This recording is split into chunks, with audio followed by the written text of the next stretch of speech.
Hey, Music Therapy Laz here with special guest, my mom. Yay. Hi guys. I'm hoping you guys can hear us. So, people in the chat, those of you that are in the chat, please let me know if you can hear us because I'm running all this off this one mic, kind of gained up really hot, if you know what I mean, Mom. Yes. Yeah. And we're going to have a wonderful time here talking with my mom. This is the first time I have my mom on, and maybe we'll have her on again if she wants to. So this is a lot of talking her into to get her on, right? Yeah. And I don't know if turning the mic here or this way or just like this works, but let me know in the chat. Mini Guitar Society, what's up? Bay Area Rich. Hey, what's happening? Dr. Kramer. Yeah, Laz's mom, right? That's the mom that's in this picture, you guys. Let me show you a picture of us back in 1983, I think. I would say maybe, yeah, I would say 82, 83. Pretty certain. Let me just slip this out of the view. But here you go. This is me and my mom back in 1983 in Colorado. And I was a long-haired rock and roller wannabe, right? Nah, I was a rock and roller. That was the real deal. That's my Hobie shirt. If you guys were back in the day, you knew about Hobies. But there we are. A little fuzzy kind of photo, because these are old photos. But first off, let me know. Can you hear us? Good so far, says Dr. Kramer. Thank you very much. All right. So we've got that going on. It's working. And my mom's really not that short, but because I'm leaning more in, I look bigger. I'm she's what, you're about 5'6"? Uh-huh. Yeah. My sweetie's about 5'4". I used to be 5'8", but I shrunk. That happens. Yeah. I'm 80. She's so... 80. Yeah. Get this, guys, 1966, right? That was when I was born. So in this June, I'm going to be 60 years old. My mom's 80. So she had me when she was 20. Yep. So this concert that she went to that we're going to be talking about, this Beatles concert at the Cow Palace, I had confused the story. I asked her, she told me somehow that she was at a Beatles concert. I'm like, what? And I thought it was the last one because I didn't know how many they had in the city here. Apparently there were 3 different shows, and I thought she had gone to the last one at Candlestick, but she had already had me that June in 1966. That was August 29th. Yeah. That show. She went to, I think it was August 9th or 12th, or I don't know, something like that. 16th, I think. Something like that. She's still got a pretty sharp memory, right? Yeah. This was at the Cow Palace. Yeah, and this was the infamous Cow Palace show that they talked about being so loud. So what did you say, Mom? It was fantastic. It was just great. And we were pretty sad for a couple of years. My high school, while I was in high school, John F. Kennedy got killed, and then Robert afterwards. Martin Luther King. Yeah. Martin Luther King. And it was really a sad time. And the Beatles just brought us up a little bit. And we partied. We started partying. People were happy again. Yeah. And then my girlfriends and I had a little United Nations as my circle of friends. Yeah. I had Diane was actually a lesbian, and she was German, Diane Schultz. And Janet. No relation to the Peanuts gang, Schultz. No. Charles Schultz. Yeah. Janet Degemjian, she was an Armenian. Her parents ran away from Janet. Yeah. That's your best friend, practically. Yeah. I mean, I still talk to her. Right. And then Kazuko Kameda and Agnes Chan. Wasn't one of them a newscaster? No. One of my friends, but she wasn't in our group. Oh, okay, but she was like she became a regular, and then on KPIX, Channel 5 News. Right? No, she was on Channel 2. Oh, yeah, Fox now, but then it was KTVU, Channel 2. Right. Yeah, that was a great station. They had Bob Wilkins on Features. Yeah, I used to watch that all the time. And she became a kindergarten program. She ran a kindergarten program and then became a newscaster later. Uh-huh. Yeah. So now, just so you know what I do, Mom, here I can highlight so they see the chat. They can Yeah. also see the chat, but I highlighted on here if they do something funny, like right here, Mini Guitar Society saying, laughing at the Hobie love. Yeah, I remember Hobie and remember OP, Ocean Pacific, those corduroy shorts and stuff, man? Let's see, we're getting messages too. But keep talking, Mom, Yeah. because I'm gonna ask you questions and interview you, but I want you Okay. to tell your experience and the feeling of what it was like to be alive in 1960s. Okay, you were a teenager and a preteen. You came to the United States and you were 12 when you arrived, right? I was almost 12. Almost 12. Yeah, Yeah. November of 57 is when we Mhm. came. We went across the border January 22nd from Hungary to then Yugoslavia, now Yeah. Serbia. Escaped. Yeah, escaped during the night.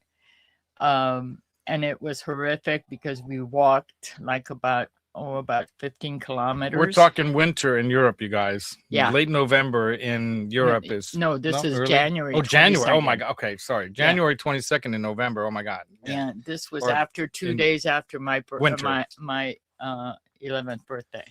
Wow. Yeah. So then, Oh, how or long were 10th you in a or you were in a refugee 56. camp in Slovakia, or so? What It- country was it? The Czech it was- Republic or No, Yugoslavia? it was The Yugoslavia. southern border. Yeah, southern border. Yeah. Because Baja, my hometown, is like about 26, 28 kilometers from the Yugoslavian Yeah, which border. is maybe 16 miles. Yeah. Something like that. Maybe Yeah. 15, 16 Right. miles, right? And then we walked across. My dad brought his bike, and my sister and my brother were on the bike. I walked because I was the eldest, and we took whatever we could carry across, and we left everything there. I And- remember the story that you had a sponsor eventually that allowed you to make it to San Francisco, Teres Neni, right? Actually, it One was of them? Istvan Bacsi. Oh, okay. Terry's Neni's Steve. brother. Yeah. Mr. Steve. In Hungarian, we say the first name and we say Mr. in the first name. So we'd call me Lotzi Bacsi, was a nickname for Laszlo, is Lotzi.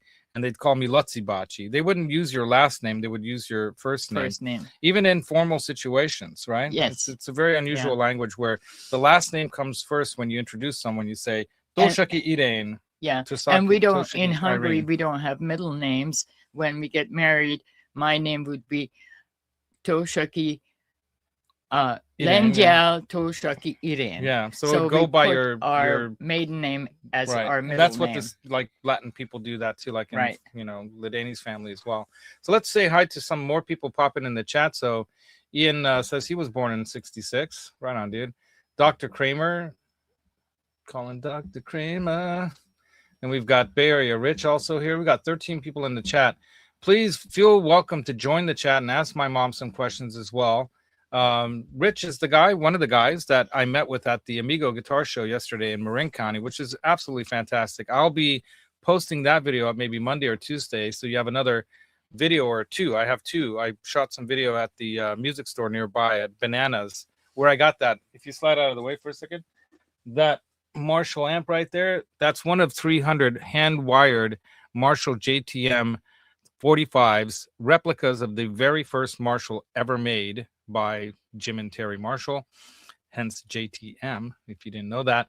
And that thing has a 4x cab, so that's offset silverback Celestians in there being driven by that 45 watt amp, and it's loud. Don't think 45 watts isn't loud. It's so loud.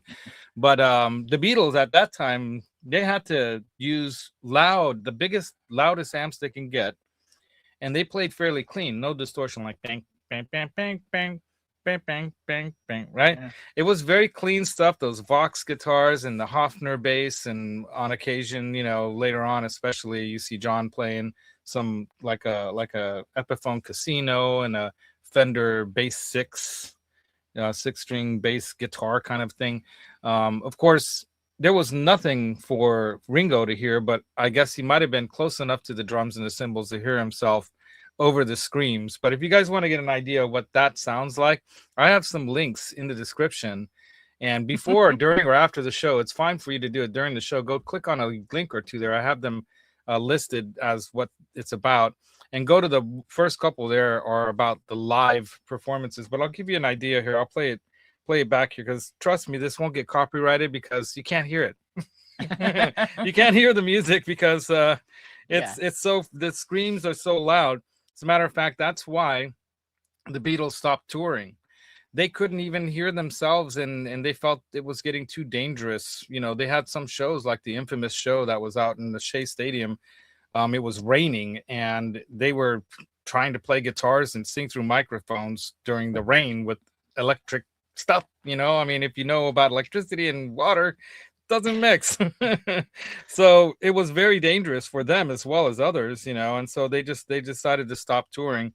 But I'm going to go to my description here. That's the easiest way to pop it. It's right there like that, right? Just scroll down, right? And you'll find one of the first ones here, and it says, oh, that's a little news blurb, the very first one. The Beatles arrive in San Francisco at the airport and all that. And then here we're going to do the live performance. Here we go. People are arriving. That's what it sounded like.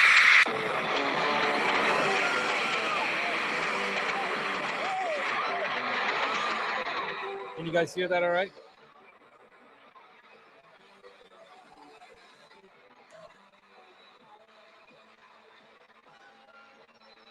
That might get us copyright strike right there. I'm going to try to throw off the copyright. I mean, it was so loud.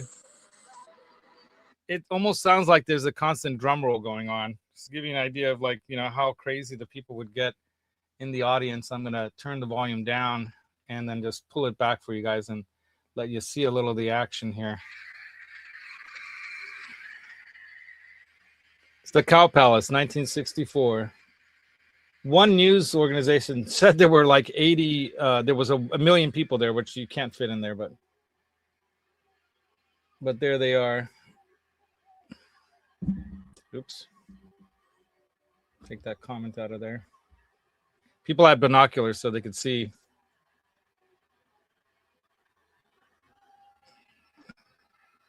And if we get copyright striked or whatever it's called, you know, copyright claimed for this, we'll just erase this section from the video on playback. Wow, that brings back memories. Yeah, huh, Mom? So yeah, right. So look at her. She's already gonna start crying like the girls in the audience. That's what was happening, you guys. People, the girls. There was actually one news reporter and one of the news blips in there. They were saying that the smell in there from all the excitement from the girls was another thing to experience. Which I don't know what that means, but anyway, the screaming, the crying. Can you imagine tens of thousands of tears and the sweat and the whole thing? I mean, pretty incredible. So how was that? The feeling of seeing that right there, like how did that was. I mean, it brought up all the memories, and my girlfriends and I just did our thing and went. How'd you get tickets to the show, Mom? First off, we went and bought it at the Ticketron thing. Ticketron or whatever it was called. Was it like you had to go downtown somewhere? Yeah. And you had to go downtown to a ticket booth but somewhere, right? we went downtown all the time. Yeah. I mean, I was a real nerd.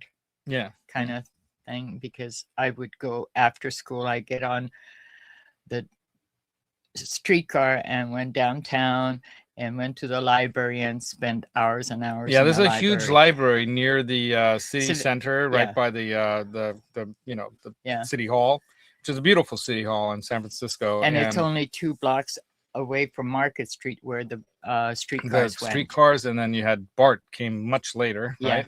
But the streetcars, and then you had the cable cars too. But from the Sunset where you guys were living at that time, you were on Taraval? We were living on Taraval, so the T streetcar went all the way next to close to my school, and then downtown, and then I just got off and got home. Now those ones were the electric cable ones that ran off the cable up top. Yeah. So back then, you guys were using electric streetcars.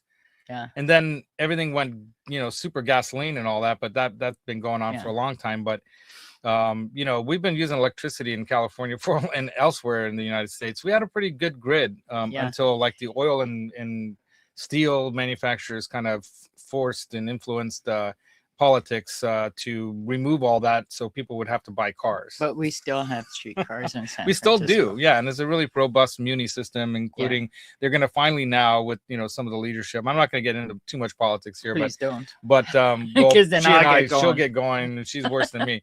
But the bottom line is that we're trying to get things going so that people can use public transportation, and it's nice, and it's like not like only poor people and homeless people use it or something, but actual business people and everyone else, like in New York City. Oh my goodness, I can't answer that right now. I'll call you back later. Yeah. That's the owner of the building. It's been nonstop, I tell you, and it's a Sunday, so yeah, and it's a Sunday. It's my day off, dang it. No, we're supposed to meet later today after 4:30. But the bottom line is that back then, it was not uncommon for people to use public transportation to get around, and not everyone had a car, and it wasn't as crazy as traffic, even though it was a big bustling city back then. Yeah. Right? Yeah. Yeah. Now it's a little difficult to, even the public transportation we have is almost overflowing and over, Yeah. So anyway, I was the first one that had a car, so we used to go to all the football games. At high school football which games. Stadium was that? Christie Field? No, Kezar. Kezar Stadium still. Oh my God. Yeah. So we're talking 60s, right? Right. So Kezar Stadium, we had our main game, like between Washington High and Abraham Lincoln High, where I went to, and we were like enemies, sort of. Of course, the rivalries. You have the rivalries. I mean, just like between the A's in Oakland and the Raiders in Oakland versus the Niners and the Giants here, right? And I would pack all my girlfriends and their boyfriends. You were early to driving, right? Oh yeah, because you had to do a lot of driving for your family's my business, family, helping them, because she was good with English. Yeah, I spoke English fairly well in 1 year. I wrote a paper on Chiquita Banana and then Abraham Lincoln. We were talking about advertisements back then. And all that. Yeah. I mean, it was great. And my parents used me as their translator when we bought a house and everything. So we bought a house actually 3 years into getting to the United States. Both my parents worked. I took care of my brother and sister who were younger. My sister was the cook, and she was good too. And she was really good cook. And I never became a really good cook. You did fine. Because Chef Boyardee, just right. Here you go, 4 kids. Yeah. We grew up on Chef Boyardee and all that stuff. Yeah. But I started to learn. You're pretty good. Yeah. Anyway. And then we used to drive down to the games and pack one time when we won the game, we drove down from Kezar Stadium. And if you know, it's at Golden Gate Park on 19th Avenue and then down on Sloat Boulevard. And we were honking our horn, and there were 16 of us in my father's 56 the big brown Chevy station wagon. Excuse me. The big brown bomber, as we called it. And my dad actually inherited that after my parents divorced and had that Chevy. Yeah. And I actually drove my sister and friends to the Dio Last in Line concert to Cow Palace. And that's where my sister, in that car, a bunch of people, and that's where my sister became influenced by rock and roll and became a heavy metal drummer, which she now has this band. Can you grab that for me, Mom? Because I think you can reach that better. There you go. Yeah. Yeah. This is her band. And they just released some of their music they recorded. Yeah, ahead, they recorded, and I already signed up to get one of her CDs as soon as it comes out. I want vinyl. Okay. No, I'll get a CD. But you can download their music too. You can go to their website, which is thendieband.com. So let me go ahead and post that on here. I should have that ready to go all the time, right? But it's HTTP. And I go to all their shows. I even went down to Hollywood at Whiskey. What is it? Whiskey A Go Go. Whiskey A Go Go, yeah. Yeah, I went down with them because I try to, and then I go to Pine Street. I took her down, of course, and we stayed at a place. Yeah. And we're gonna do it again. This in about a month. We're going to Sacramento, north of Sacramento, Orangevale or something like that. Oakdale. Oakdale. I thought it was Orangevale. No. Anyway, there's a place there called the Boardwalk, and the people that run that are really good Really about. great. They have Yeah. their own money. They don't need to make money off the place. So what they do is they just want to get live acts and live music out going, you know, and people come in, and they do a real good job of supporting bands. And so this is really new to them. So be nice, you know. But their music is what they're calling nowadays new metal or new metal thrash kind of. But their version of it has a little bit of like a almost a hip hoppy thing to it, or a little bit of a rap kind of, almost kind of like Beastie Boys, but thrash metal. If And you imagine that. listen to the drummer. That's my daughter. That's Monica, the metronome metal goddess. Monica, she is fantastic with the drums. Yeah, She she's really great on is. drums. Yeah. The double bass, like just like a metronome. Yeah. And yeah, Dom. Hey, Dom, what's up, dude? If you guys don't know, Dom's a good friend of mine through the Hungarian community. He married one of the Hungarian scouts that you know, we grew up around, Zsuzsa or Suzanne. But I don't think she ever goes by Suzanne. She goes by Zsuzsa, I think. And she's her brother and I are good friends too. I grew up doing all this Hungarian community stuff. Obviously, you know, my grandparents were very involved in the Hungarian community here, and my grandmother had 10 of us before Joseph was born. 10 of us grandkids from the 3 of them. They you know, offspring of 10, and we would be thrust in front of everyone doing all these like shows for Christmas and holidays and other things, dancing, Hungarian folk dancing, singing. My grandmother was a singer. Her dad, my grandfather was a singer. He was a really good singer. To go around in these choirs and sing these Hungarian style songs and stuff to Americans and other places too.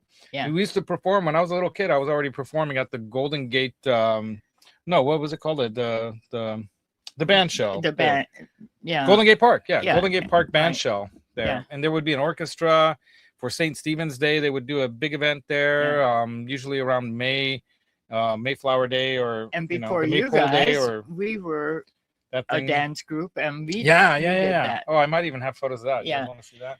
Yeah. Here, keep talking. And we used to go to USO shows and perform Hungarian dances for the service people at Alameda and stuff. It was wonderful. And my parents were fairly liberal as far as allowing us to go to places. We had birthday parties at our house, and we actually had my mom dancing with my dad at the old Hungarian St. Stephen's Club, and that's me with the blonde hair in the background, right by those stairs there. That's my dad there. They were probably doing the twist there, you can tell. And I had my American friends come for my birthday, for instance, and all my Hungarian friends, and they became friends. So there was a lot of great vibes, and my parents used diversity. Yeah, it was very diverse, especially with my United Nations group. Yeah. So in other words, you know, her being a foreigner, a bunch of other foreigner kids, they got together because they weren't like, it wasn't like they were considered outcasts or anything, but they found each other as a group of similar, you know, not just interests, but similar environment, similar kind of experience, right? Well, because most of them were chilled. I was the only one that actually came across a border to come here, but all the others had their parents were also immigrants to this country, so they were first generation. Yeah, there were some others that were like me that were already born here, but they were part of the scene, right? You know, so that day, I know that you talked about being 17 when you saw that show. That was just, you know, almost 18, right? Yeah. That was your senior year in high school at Lincoln High in San Francisco. And that was just a few years before you had me. So within a couple of years, you were married and then had me. And then had John, his brother, in not 10 even and a year later. Months afterwards. And then Andrew 2 years after that. And on his first day of kindergarten, I cried like a baby. I did not daughter Monica. So is that what I was crying? I didn't want to let her go, and when she took, I remember that day. I had to go because I was already she was having about to have a baby. Wow. Contractions. Oh my God! So I never even heard this before. Yeah. Matt Hatter saying, Les, I want what? Let's say I want me winter hat back, mate. Okay, yeah, you'll get it. One of these, right? I got packages. I've shown them. there's stuff here I need to package up. And yeah, New Metal Birth, right, Dom? Yeah, I was gonna talk to Dom later today or sometime. He's gonna help me out with some things that I need some help Yeah. with So when it by comes the to time I was trademark and all this 25, stuff. I had 4 children. Yeah, wow, Dom, I didn't know that. So Dom's not Hungarian himself, but he's married to one, so that makes him an honorary Hungarian. I usually hit the laugh track now. Oh, he went. Dominic, you know Dominic. Yeah. You met him Yeah, around like the right. circle, right? At especially at the Hungarian festivals and stuff. But his mom worked at the Cow Palace. Wow, look at that. He went to that. She went to that Beatles concert too. Wow. So, dude, we should have. Is your mom still around? We should have her on. That's funny. Yeah, adopted. Yeah, exactly. But yeah, let's see what else. Some other chats here. Any questions from my mom? But keep telling stories, Mom. So I remember you telling the story about when you used to go to the dance hall thing. Tell about yeah. that. I don't know how many of you remember or not remember, because that's out of your time zone. American Bandstand with Dick Clark. We had our own in San Francisco. It was at KPIX Channel on 5, KPIX, yeah, CBS. right. And Stewart, I think Dick Stewart. Dick Stewart. Yeah. What was the person that had it the going. leader of the whole thing. And yeah, then we used to go there and dance, and it was actually on TV for an hour in the afternoon. Kind of like Soul Train. You remember stuff Yeah. like that, you guys? So Yeah. it's similar to that kind of thing where they would go. They couldn't just go. You had to get, you sign up, and then they pick you. And she went 3 times. 3 times. Yeah, 3 times to that. We went 3 times, and it was a lot of fun. And it was easy to get to, so it was not a big deal. But we had fun times, and I really enjoyed my time at Abraham Lincoln High. There was a lot of programs, and they had music and sports and all kinds of outside of the academics. There was something to do there all day long, right? Oh yeah, in the afternoon we could watch the guys practice baseball, football. Abraham Lincoln is in the Sunset District, and it's really high up. So our song was Abraham Lincoln High on a Hilltop. How does it go? You remember? Oh yeah. Sing it. Okay. High on a hilltop, mid sand and sea, Abraham Lincoln, we will always honor you forever. So like that, yeah. Very 50s, 60s era kind of stuff. Right. Yeah, the dance party, right, Dom? Yeah. American Grandstand. There you go. So we got Blackjack Guitar remembers that. I mean, we grew up on all that because my mom was a dancer, my dad was a dancer, and we always had music going on in the house. And I played piano. Played piano. That's probably where I got it from, because I was in the womb. She's playing it, and there's probably little genetic connection there too. Yeah, my parents wanted me to become a classic pianist when I was a child, so I started playing. Right? Yeah, I started playing piano when I was 4, and I had my first concert when I was 9. Wow! And the Happy Farmer is what I played. Okay. Yeah. I don't know that one. It's a classic. It's probably one of those things you have to learn, right? But I hated playing. She hated the piano, but what did you want to play? Accordion. And so later, when you got your freedom and your own money, what did you do? I bought an accordion. And what did you do to me? She made me play accordion, but I wanted to learn piano. But she didn't know that. I was too little. But we did have a piano in the house. We had one in the house. Yeah. But I took, hey, Johnny Beans, sir. I had to take, lessons with her, which was fun, but I hated that thing because it's so heavy. And I'm like, it was a pretty big piano, and I was 5'8" and pretty strong. You're talking about your accordion was big. Yeah. I had the small version. Even that was heavy for me. But I'm trying to find a picture of you where you were in dance garb. But you know what? Some other time we'll maybe have Mom back on in the future if you guys want, and if she's willing. But so back to the grandstand dance thing and all that. So you were talking about, like, at that time, this was a tumultuous time in American history. You got to remember, post Second World War, women were working in factories, then they got tossed back into the kitchen, and then right. But just one thing I want to tell you guys: I was married and had 4 children, and I went to the time Safeway. She was 25. She had 4 kids. I went to Safeway, and one of the recipes that I was trying to make needed some wine to be put in there, and they would not sell me wine because You were a woman. I was a woman. I could not get my own checking account because I was a woman. Not till 71 was I able to get my own checking account.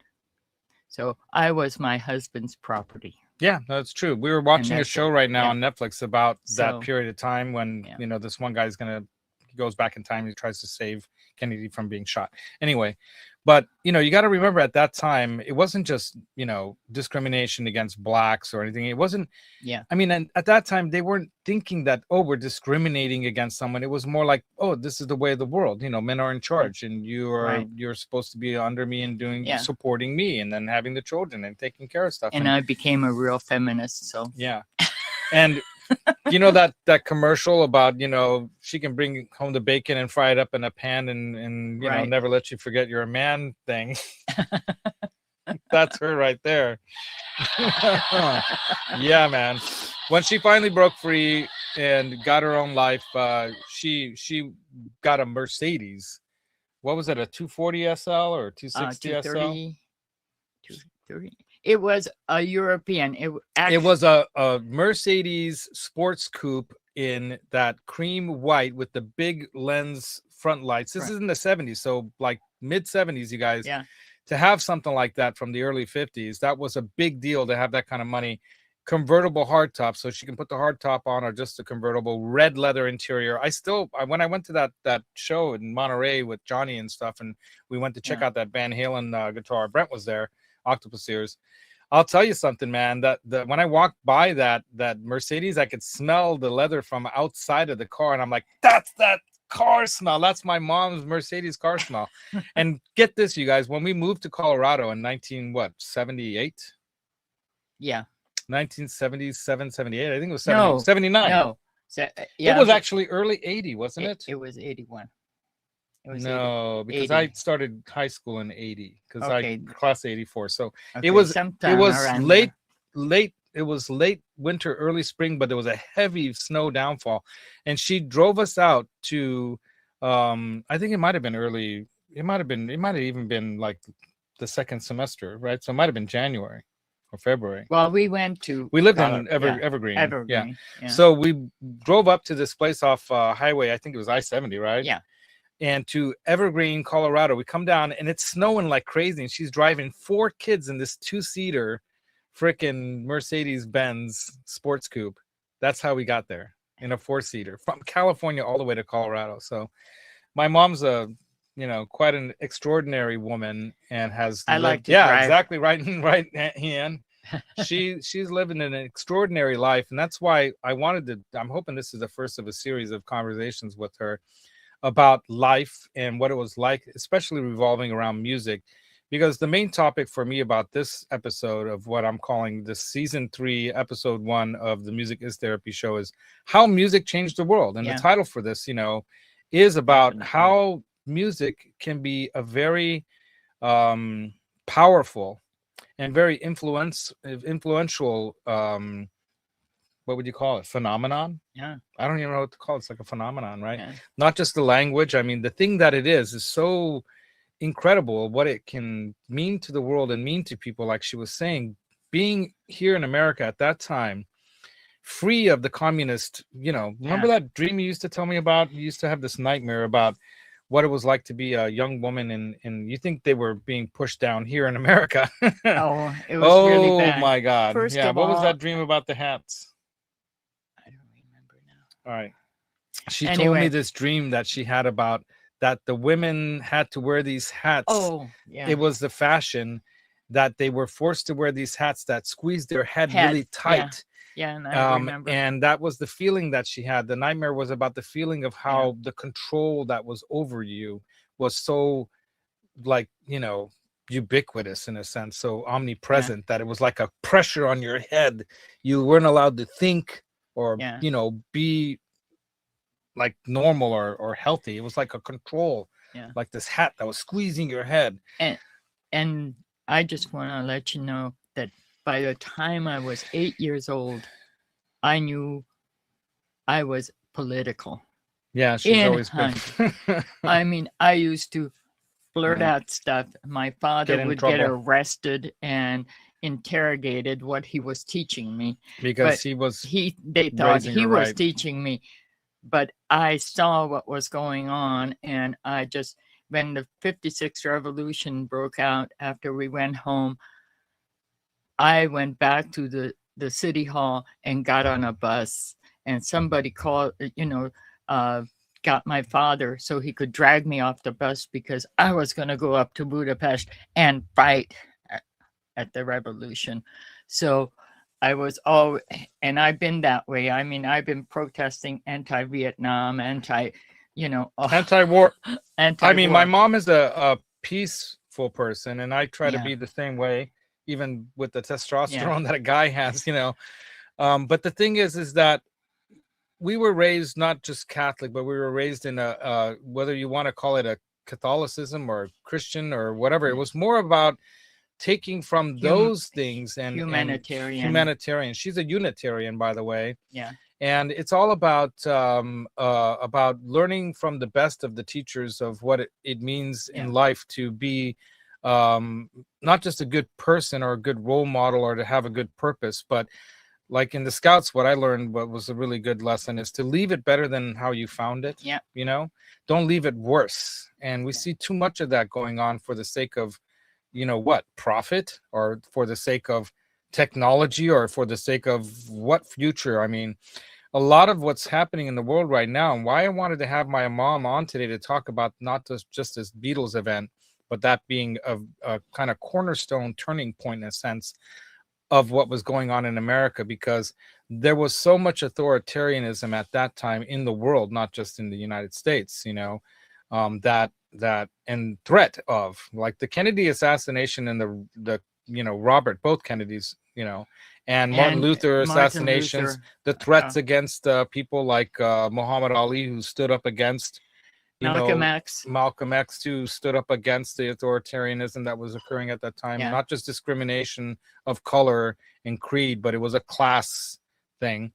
And the bottom line is that those lines were blurred for a while, but boy, are they back, aren't they, Mom? Yeah. So we won't get too much more into politics today. I want to talk more about, we can do that one day. We can do a politics show if you guys want to come on for that.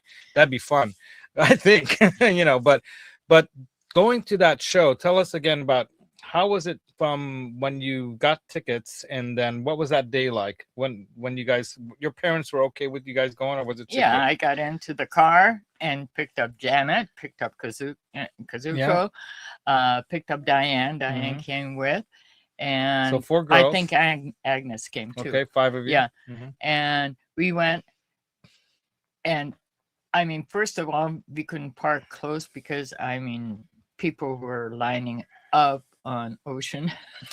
So this was at the Cow Palace, which is in Daly City, which is a small city right on the edge of San Francisco. And there's another city called South San Francisco, which is also part of San Francisco. Though those cities are actually all part of the county of San Francisco. No. Oh, I San thought they're San Francisco Mateo? only. Okay, so they're already San Mateo County. Yeah. Interesting. Okay, so just over some of the hills that are what you would call some of the Pacific Coastal Mountain Range, right? You have some of these places being divided by those hills to a degree. So we walked about a mile from the car because the cars were already packed. And so what time did the show start? I don't remember that kind of stuff. And was it daylight?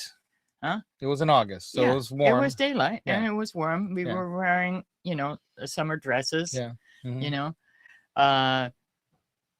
Did anyone have binoculars or a camera when you went? Because my sweetie was asking, did they take a camera? Did they have pictures? I'm like, I don't know. I wish we had, but we didn't. But anyway, guys, music, dancing has always been part of my life. As I said, I started piano early. My parents were always in a choir of some sort. And in Hungary, in her small town, it wasn't a really small town. It's actually a fairly large town. It was. For southern Hungary, that was where 35,000 people is not small. For Hungary. That time of the world. You go to that place, and there's 2 rivers that go through it. The Sugavita and the... No, I thought it was the Tisa. No. Oh, it's a. Tisza is in Szeged. Oh, that's right. Okay, so The Danube Slivovica comes and the down Danube. from Budapest and then goes right by our city. Mm-hmm. Kind of winds through. And then it has an angled sort of little stream that comes out of the Danube and goes around some water, and then it has an island. And there's from what I understand, there's also the Shigovica that comes through there too, doesn't it? Sugovica is part from the Danube, Right. comes straight, and Sugovica Goes around. goes back. So why it's interesting as agricultural, the whole basin of the Carpathian Basin, by the way, is some of the most fertile land. And when the Hungarians came in there in the late 900s, they said, "Yeah, we're taking this," and basically used the mountains as their kind of like wall, right? Yeah. And so for the longest time, if you look at older maps of Hungary, it's almost shaped like a fish, basically from the mountain range and down to Armenia, right? Or was it down to Croatia? Croatia. I mixed those two up all the time. So oh, they put some stuff in your yearbook. Oh, look at you guys. Dance. You guys won 2 dance awards. Right on, dude. That's cool. Junior high. Wow. Yeah, very cool. Oh, you're with Bay Area Rich. Right on, dude. Ian. Mom on regular. That's well, we had a great time at the Migo show yesterday, and there were a lot of people selling some really cool guitars at really good prices there. So I'm gonna post a video about that. But Johnny did a live. I went really close up on a lot of stuff. So if you want to see some of the gear that's going to be available down in the SoCal area, and some of those vendors or those people that buy and sell gear, you can reach by some of the QR codes and other phone numbers and things like you'll see on the video I'll post. So if you see something there, I'm sure they have more stuff than what they were able to put out on the tables there, but they had some really nice vintage stuff. There was actually a really cool Ibanez there that I was even telling my sweetie I might have to get. And she's like, but no, she loves me, but she wonders sometimes, am I being smart about how I'm spending my money or not? We all wonder about that. I know. It's just this whole thing what you see around me here too is just this madness. But I'm hoping that it's going to lead to something incredible in the near future, right? And so yeah, we hope so too. I'm really positive about that, But it's the toughest part for me in life, as you know, Mom. Why I'm always late is I try to squeeze so much into every minute of life. Yeah. And he's I always love, out there helping other people too. I'm always so oh, I'm late because I had to go and help this person or that person or do this or that. And it's not that I'm just a people pleaser per se, but it's hard to understand this, but I understand. Some people think she does, but some people think that you're irresponsible when you're late. But maybe you take on too many responsibilities. Yeah. And you're really a very responsible person, but you try to do too much. And so that's one of my biggest problems. And I'm getting better at it. I actually went to not a therapist, but kind of a life coach type person to help me kind of focus my energy a little bit more and realize that, look, Laz, I know you like to be a freewheeler and try to, carry a lot of, spinning plates and burning hoops and all this kind of stuff, but you need to schedule yourself. And I've always kind of pushed back against scheduling because I'm like, I can't stick to a schedule. I'll never get anything I need to get done. And scheduling is too, constricting. And she's like, no, it's going to free you, because if you schedule things, it'll free you to get the things done you want to do. And with the schedule, you'll get better at scheduling your time. You've got to start scheduling. She said, you've got to promise me every day you put on your calendar and schedule what you're going to do. I have a calendar right in front of my. She's way better at it than me. Oh, yeah. But we're similar in this way too, right?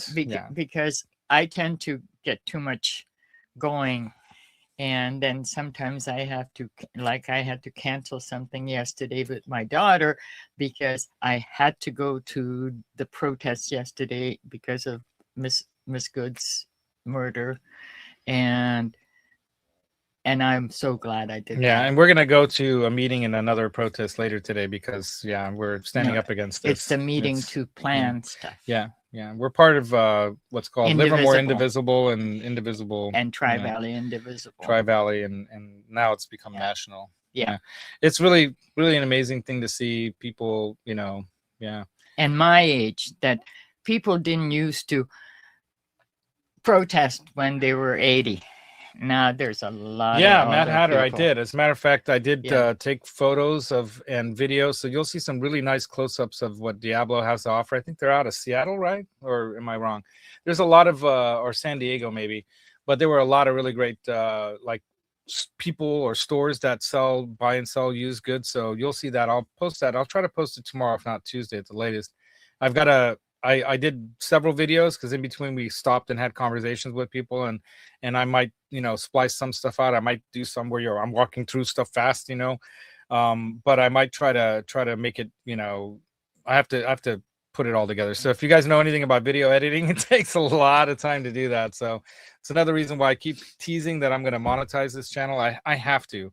If I'm going to do this channel in a way that's going to be more attractive to more viewers, I have to monetize, not just for my own sake, because I've got to make a buck or two at least to help pay for what this costs, so it's not just all out of my pocket. But there's also the fact that YouTube will not care about my channel, and that's why I really honestly believe the reason why it hasn't grown much, even though there are people like even Phil McKnight saying you should do stuff like what Laz is doing, because for a small channel he's doing the right things.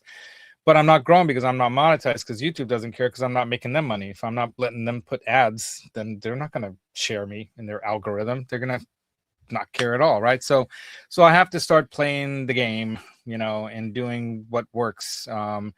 Even doing some of the teaser kind of titles or whatever, and try to be disruptive, because whether we like it or not, unfortunately, that's the way of the world. If you're not being somewhat controversial or disruptive or whatever, like, oh, Marshall sucks, why? And then people are gonna, why is he saying Marshall sucks? And then they come watch you, and then you can say, well, it sucks that this or that, and then that's just what draws you in, kind of thing. Because even like people that don't normally, that's not their personality, like Tim Pierce or Rick Beato or whoever, who have really, Rick Beato especially blew up as a producer and does a great thing.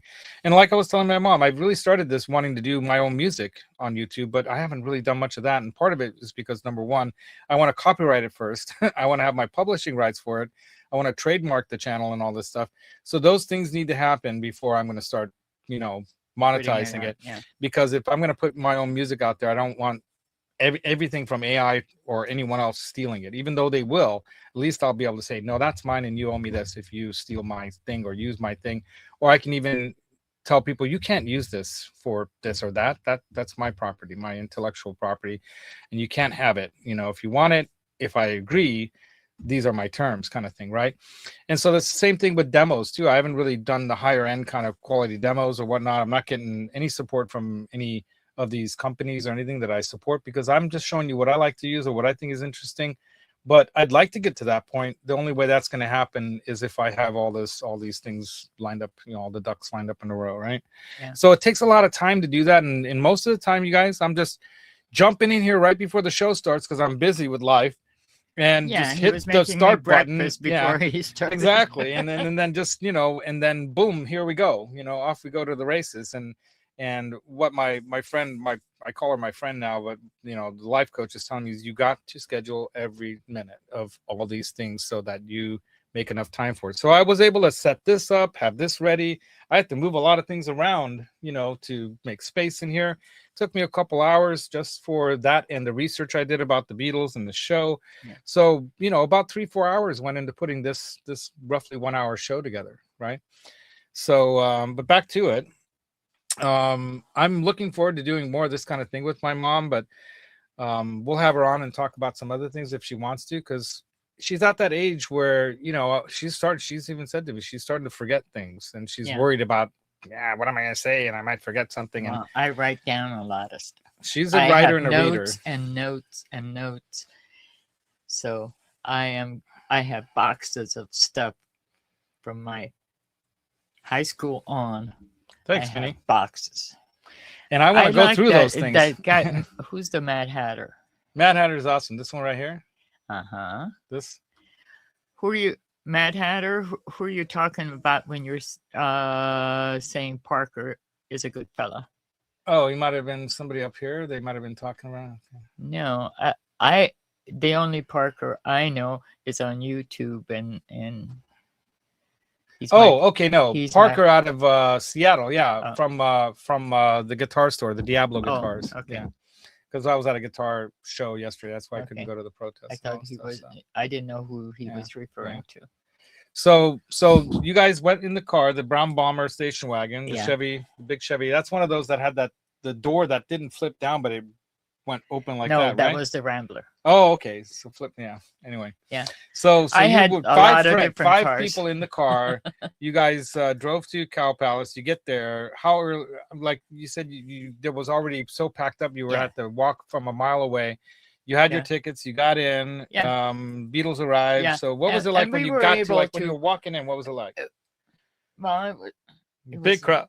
it was a huge crowd, and the thing is that we were able to walk all over the place. Nobody was specific to this and this. It was general.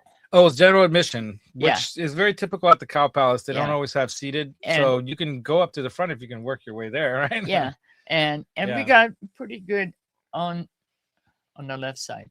We were on the left side and fairly close, and we were able to hear the music because the speakers were Close enough, right? close enough. Yeah. But boy, on the right side of us, it was just The screaming. horrendously screams and stuff. The girl screaming was just But we did not mind it at all, and we had a good time. Malachi, he says. Matt Hatter's Malachi. He appreciates you being on the show. Thank you. We appreciate Thank you you. chatting about that. Yeah. Yeah. So who's your favorite Beatles? Says I'm curious too. Actually, Good as question. far as songs are concerned, I loved John Lennon's song, Me too. I'm a because- Lennon. I love yeah. Harrison but as well. I All of learned them. a lot about Ringo and He's his such a good style guy. of drumming. I actually went to Kind of a talk. talk at Berkeley about Ringo's drumming style, that he changed a lot in music because of the way his beats went, and he went off. It wasn't just dun, dun, Yeah. dun, it Yeah. was, He was He his was- backbeat, they called it, right? The Yeah. backbeat, but it was also that he, learned jazz drumming and Yeah. a lot of the blues stuff, and he was in in Europe.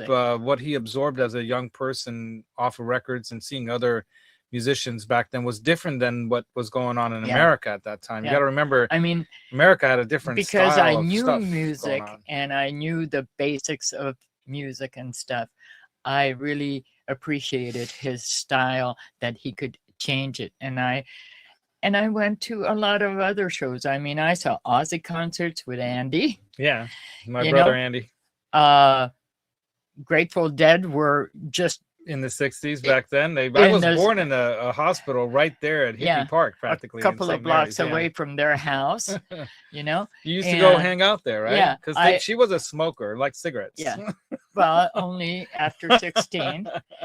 And the panhandle of the Golden Gate Park was full of hippies, and I hate Nashberry district. It was fantastic. I mean, I really had, and with the Hungarian dancing and my American friends, so it was like put together the two.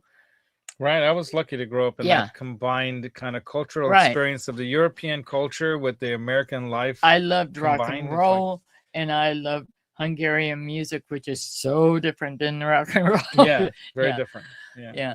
So I grew up in a great age. I did too, I You know, think. yeah. I think we'll all say that about our times. I wonder what the generation today is going to say about it. Yeah, but Ringo's coming to Sacramento on June. We got to go to that, Mom. Let's go to Okay. that. Let's All get right. tickets to that. All Okay. right, we're going to go with you, Dom. We'll meet you up there, if not carpool.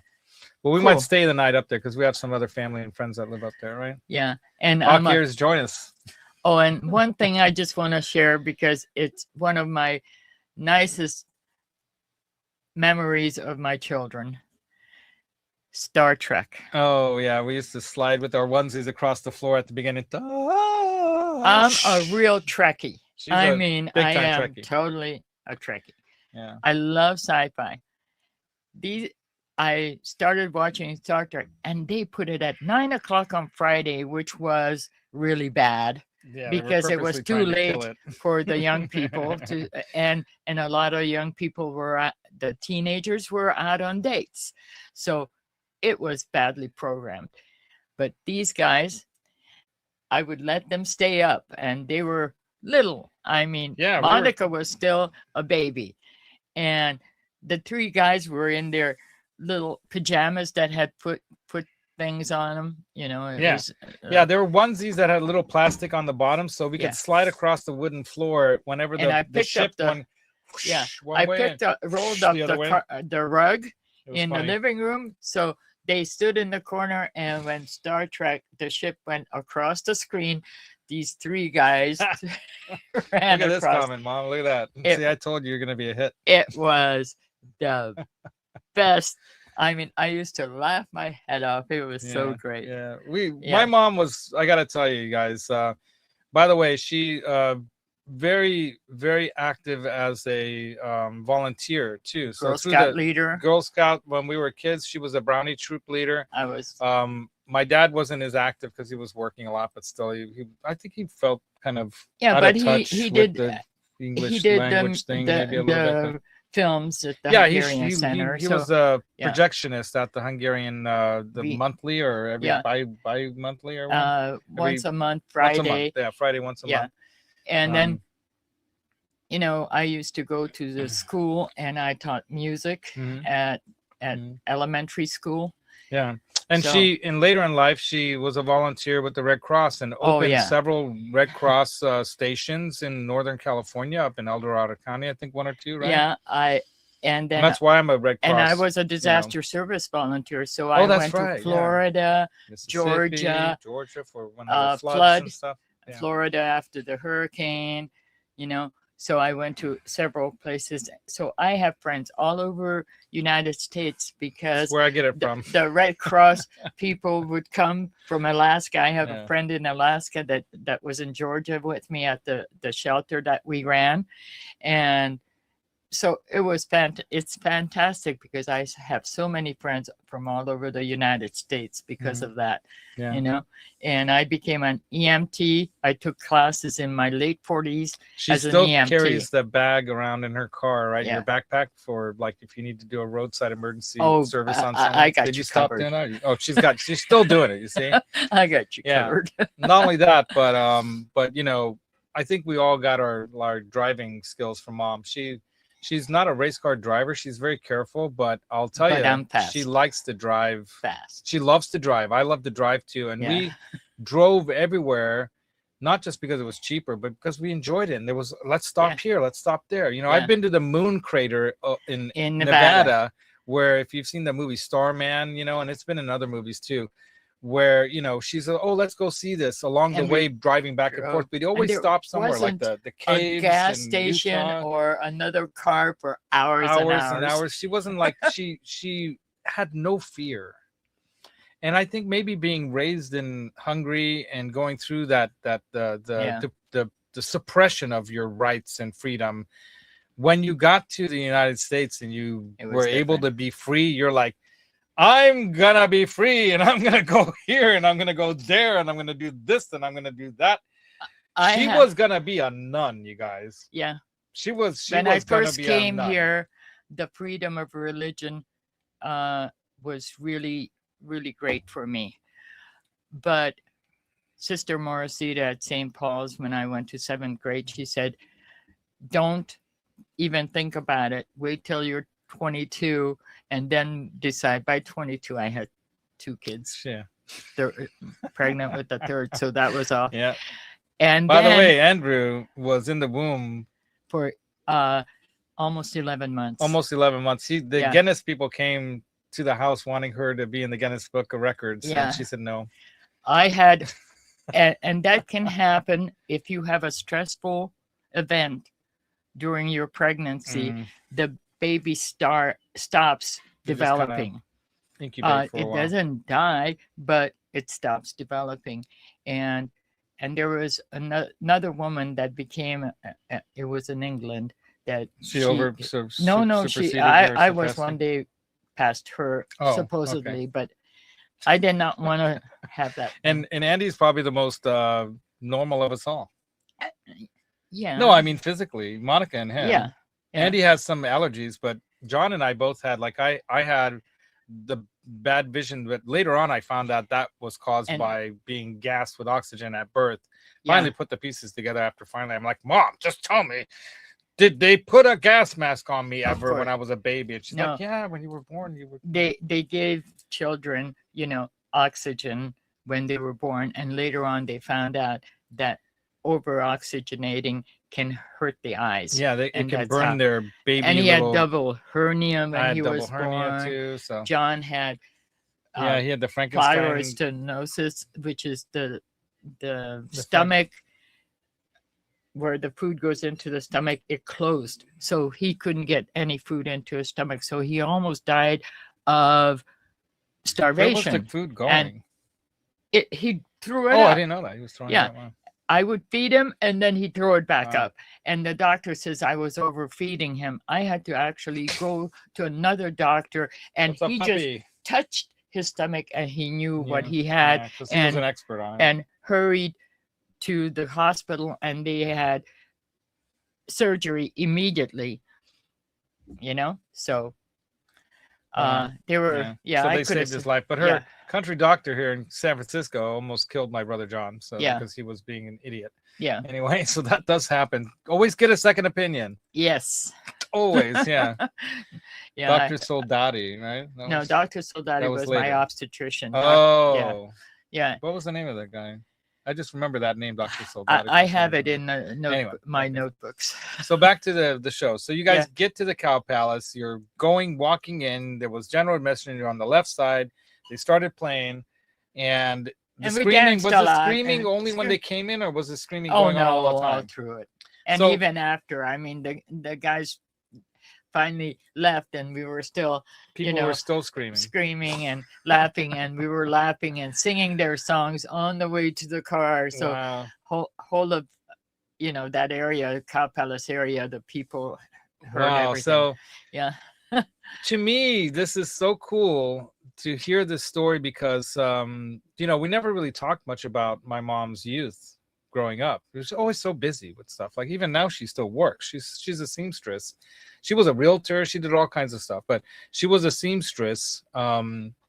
Because my mom was a seamstress, and that was the business she helped kind of establish. And her sister did that for a living all her life, and so do some of their kids. You know, she's trained several people, and she knows how to make slip covers, draperies, shades. That's how I built the shade that's over here in the room, because she showed me how to make these things. And he's the shade maker. I'm the shade. Well, not really, but she lassos me in on that kind of stuff, and begrudgingly I usually do it. Right. I'm always complaining when I'm doing work with my mom, because I get poked with my needle, and I'm like, I hate doing this stuff. My hand is always all full of needle marks. See? It makes me nuts. And he gets, I just go, I play piano, I play guitar. It's not easy when your fingers are poked with pins and needles all the time to do that, and I'd rather not, right? And it was crazy that all my life, half my life, a good part of my life, I worked in woodworking, and this is so funny that she says. Anyway, she enjoys sewing, and a lot of her work has been in every home and garden / Better Homes, this, that, and Architectural Digest. There's so many magazines her work's been in that you'd never know, because they don't name who the seamstress is who came up with this way of making this pillow that the decorator was trying to figure out. Hey, can you try to do something like this, and make something different with it? And she'll come up with very creative ideas. She's always working with decorators and designers, and ever since I was a little kid, I remember her taking me around, and we'd be picking up, dropping off fabrics and this and that all around the city. I remember that one gay guy too gave me that sheriff badge, because I was a little kid, and I was at that age, I think I just got my cap guns, and I was like, a little cowboy kid, age 6, I think, and one of them gave me this sheriff badge. and it was really. Oh, how much were the tickets for the Beatles, Mom? Do you remember? Oh God, I don't know. She doesn't know.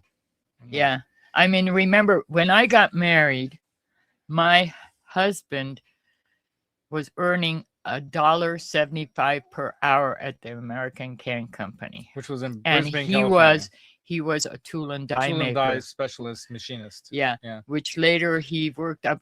Some of the stuff he made went up to the space. When he worked in Raychem Corporation, he built parts that went into the rockets and things So like that. He he worked was with really good. another company called DVI. You can look this up. I even have some of them. I'll do that one time for a different show or something. But I have the early prototype devices that when he worked at DVI with the Stanford doctors who came up with the arterio, what do they call that? Angioplasty. Well, I things know that that they go my into your- stent.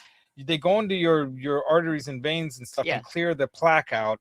Yeah. My dad helped invent that, working with Yeah. the doctors and the other engineers who And I have 3 designed these things. stents He was the R&D guy. that I can be grateful for my My dad ex-husband. saved his ex's life with part of what he was involved in the R&D of at DVI. Yeah. And then he went on to a Swiss company. The last job he had was at a Swedish telecommunications company that designed and built the early transmitters and receivers that you see around for Bluetooth and cell phone and other mobile technology and satellite technology, transmission and receiving. So, you know, he was always at the forefront of his field as far as he could go, you know. And I remember talking to him when he got laid off from Raychem or whatever it was. And he was hurting for jobs, and he was working for that crappy place in San Carlos, and he was being offered jobs. And I was telling him, Dad, don't settle for less. You are at the top of your field, and let him know it and tell him what you've done. And then he got that job at the Swiss company, and they treated him really, really well.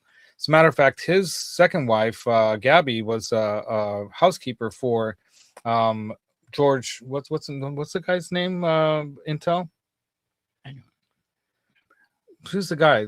The Intel guy. The main guy of Intel. Let me look it up. She worked for that family, keeping the kids learning in Hungarian. I'm gonna Google it. Intel Corporation CEO, the guy who started it all. No, not Gordon Moore. Was it Intel?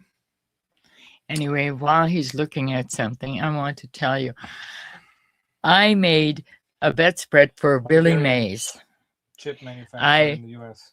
Sewed slipcovers for Pat Muntendon. She was a TV personality, a big, sort of like Oprah Winfrey. I made slipcovers and cushions for Bing Crosby and became very good friends with Catherine, his wife. The Hungarian. So because of my sewing, I got to meet a lot of really cool people. Oh, and Montana.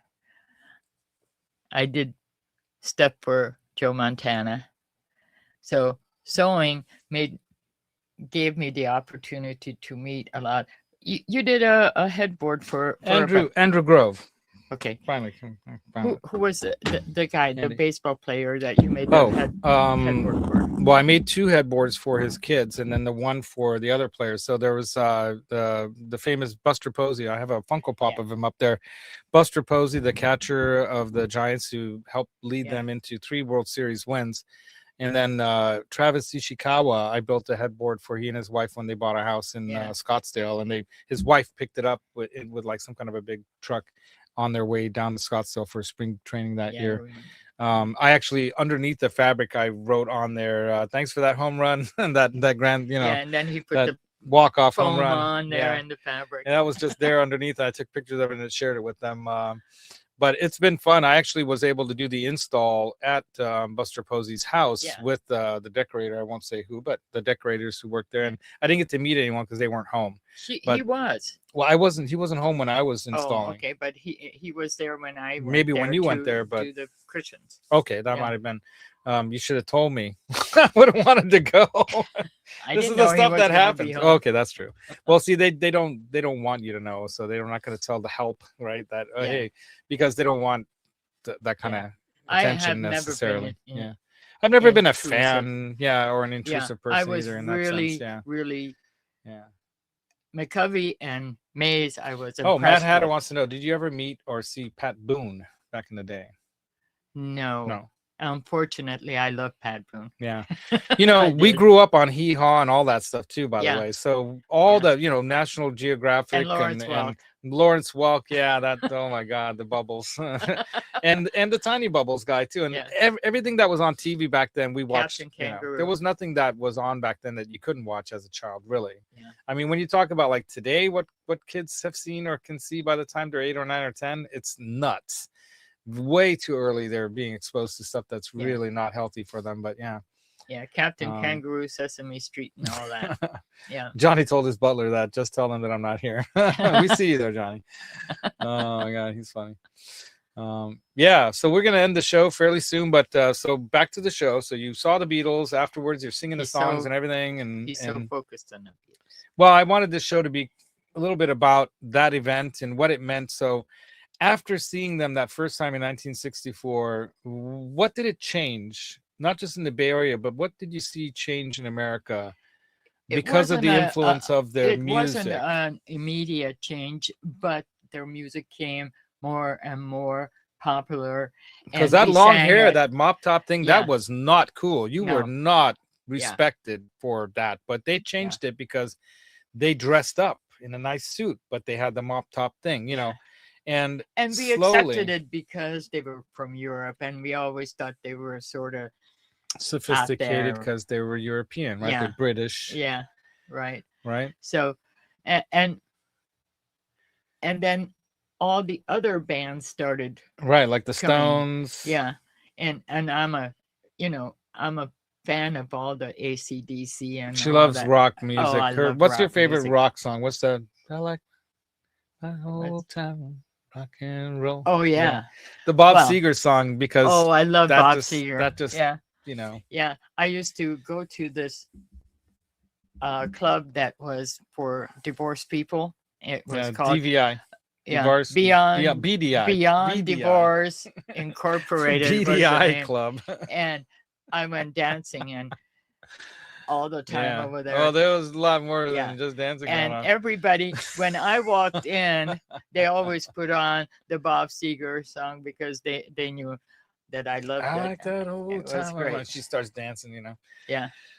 It's great. I Well, love to she dance. actually, if you guys didn't know this from having watched some of my previous shows, I've spoken about this, but there was a period of time when we actually lived in, and my mom Colorado. owned a bar In up Colorado. on Lookout Mountain It above was- Golden, Colorado, above It the was a Coors. 3-2 bar. It was a 3-2 bar, meaning over 18 you can go drink there. And it had they could see Denver down below, you know, and big glass windows. The bar stools were actually logs of big, you know, tree trunks, right? And Miss Pac-Man and other the video games there, and we used to eat, like, what was that Salisbury steak sandwich thing that usually we would eat, or whatever. There was like this. Anyway, it was crazy. Like I used to play this keyboard that one band let me play over there, and there were all these really cool bands that I come still through have there. some of the records from the Oh guys. wow! Yeah. Oh wow! Okay, we gotta Yeah. find those, Mom. Yeah. It's in my boxes. My mom's boxes. She's got a picture of my charger apparently somewhere in these boxes. I want to prove that I actually had that car because I talk about it. You know, I have a little mini version of it here somewhere. Where is the little cars? I put them down. Yeah, it was somewhere at one a point. very nice blue, blue, you know, charger Yeah. that the guy had painted. and he destroyed it. I'd not destroy it. I Well, got into a You got the I had an hood accident. Yeah, with the hood. I was racing my brother. and the hood got jumped, and then he couldn't get to the oil to put oil in it, so he burned out the It wasn't motor. quite like that. I It could was get to too. the oil, but what happened is yeah, there were issues with it, and you know, Yeah. that was, And then then when we took it to the mechanic and it was supposed to get fixed while I was in California, and I came back, and that's when you know, couldn't pay for that, sold the piano, everything was going bad economically then for everybody at that time. But yeah, in the Bob 80s Seger, right? it was Uncle awful. Raymond. Yeah, Yeah, I love Bob Seger. yeah, very nice person. Okay, so Uncle Raymond here knows a lot of people in the industry because he was a photographer. And he did a lot of photography, and he spent hours, like you said.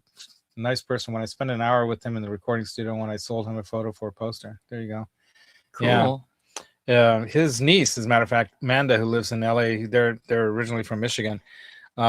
She's a phenomenal artist too. She's done some really amazing things and plays the bass and guitar, mostly guitar, right? I think maybe bass too, but I think mostly guitar. But she's an amazing person. Anyway, yeah, right. Your 70s Chevy, right? My brother had a Nova, like a 68 or 69 Nova, I think it was. And I had the 69 Charger, and then later a 68 El Camino.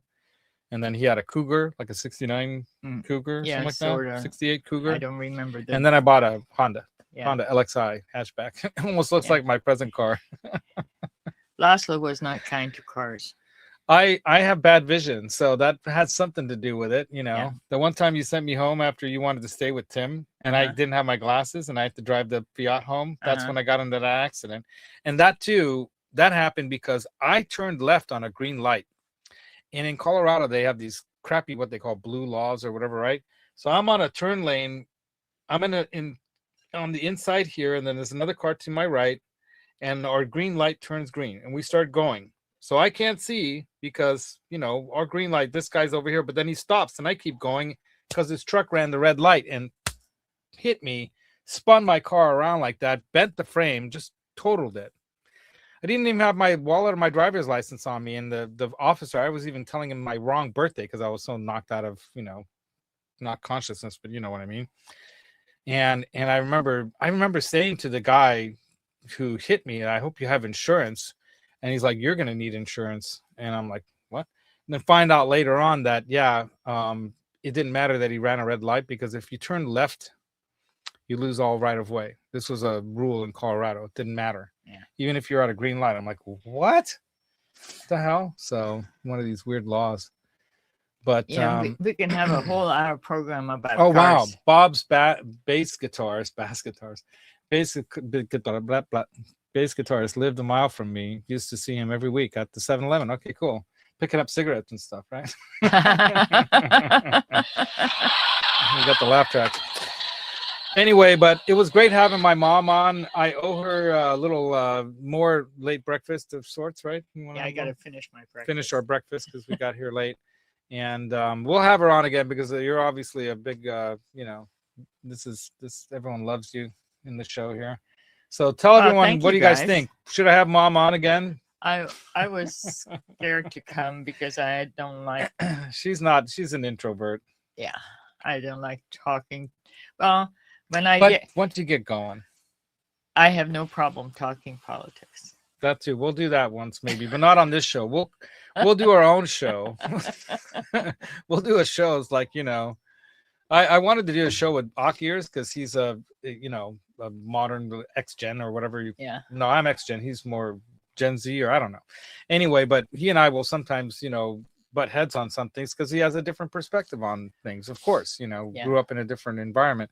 And I thought it would be cool to have that. And I wanted to call the show "You Can't Handle the Truth" from the movie, you know, A Few Good Men. Oh, yeah. Because it's about dealing with the fact that somebody's truth is different than someone else's truth sometimes. It's like what Yoda is. And you have to be respectful for the other. Yeah. I mean, yesterday we had one woman with a sign, "Democrats lie," you know, and with sometimes they do. Yeah. And I can disagree with that. There's a lot of Democrats that lie. You know. But you know what? One thing I said to her, I said, honey, the difference between you and me is if you had a mega rally, I would not dare go there by myself out of fear and have a sign. You know you're safe here with us. That's right. And that's the difference. That's a big difference. Thanks, Dom. So everyone's saying yes. You definitely got to come back. Come back, please. Yeah. Thank you, guys. And her name is Irene, by the way. Yeah. Right? You got to check with me. She doesn't have a. Well, I was going to say, was there a nickname ever? Tsuni, which is the person who sucked her thumb because she sucked her thumb till when? 17. So that Beatles concert, and after that she stopped. Just kidding. Anyway, I have no idea, but we're gonna pick Mom's brain a little bit more. Maybe we'll do You Can't Handle the Truth, or maybe even the truth show or something, and do some politics because I know that some people like that stuff, and that might be a bigger channel than this. Anyway, the difference between MAGA right now, I and guess rallies it and might peaceful be. ones. Yeah, the thing is that the whole thing about politics right now is, I think, part of what happened, and I think why there's so much you know trouble going on right now is because social media, as it's become a big thing in the world, really pits people against each other rather than solving problems. It's more about let's get controversy and let's get disruption, because that gets eyes on stuff, because Yeah. people are attracted to that, like a an accident on the side of the road. Everyone's got to look, and so that kind of phenomenon, and it's really been driven by the algorithm. I've even said that I think whether AI is taken over already or not doesn't really matter. In a sense, people are following what AI is leading them, because AI and other kinds of machine learning or whatever, the algorithms and what drives attention, is many ways driving our policy, driving our behavior and our actions toward each other. And that's what we need to be aware of. Are we really being in sound mind in our attitudes and our thinking or behavior we need to slow down a minute. Empathy. Yeah, we need to slow down a minute. Embrace empathy. Peace. Everybody. First off, Yeah. let's try to Love. make this world peaceful so we can all survive and live and maybe even prosper, right? Star Trek. Live long and prosper. Can we do that? And then have some of those norms, or those, like, what you want to call, I guess in Magyar it's elvek, right? Mm-hmm. How would you say that in English? Or ethics, maybe. It's not just ethics, but it's about behavior, morals, but see, that can be tied to religiosity. So treat others how you would want to be treated. In other words, fairness, things like that, and a lot of people say, oh, this, it's not, fairness doesn't work, you can't equal out everything, and that's socialism, and blah, blah. No, I'm not talking about it in that way. There are reasons why there should be regulations against banks, so they can't do things that are wrong, or corporations who make products that poison and kill people.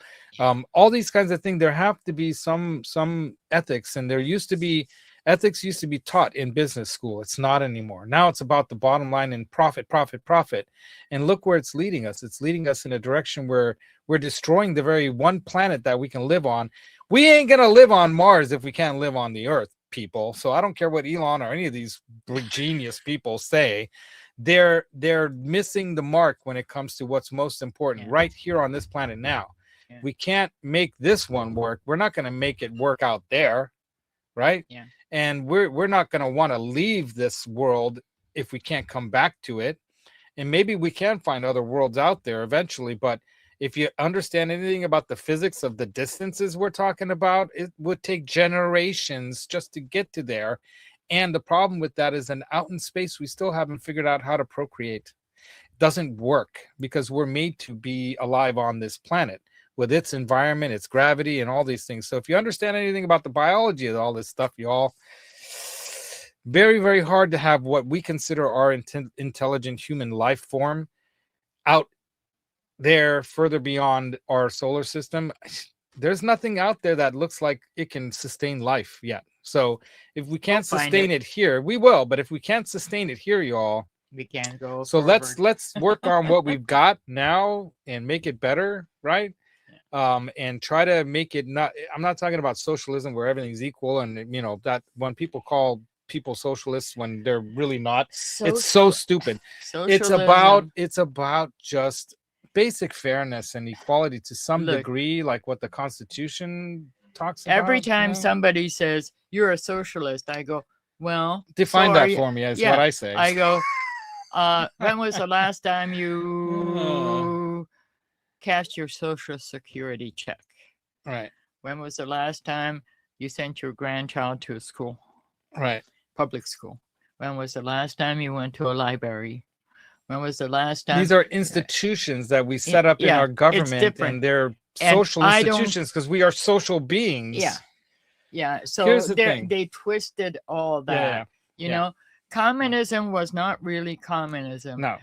In my country, in Hungary, they called it communism, but it was a totalitarian government. Yeah. And it had nothing to do with, They say it's the Yeah. people, but it's not. but it's not. And the same thing happens here too in the United States. We call it, about the people, but it's not. And It's first of yeah. all, we're not Yeah. a democracy. No, we're a a republic. Yeah. republic. Exactly. Because we vote for people. We need to watch who we vote for. Well, we And- need to control but- how they get there, Yeah. and that has a lot to do with some Supreme Court decisions. We'll talk about this on our politics show because we can go deep into this.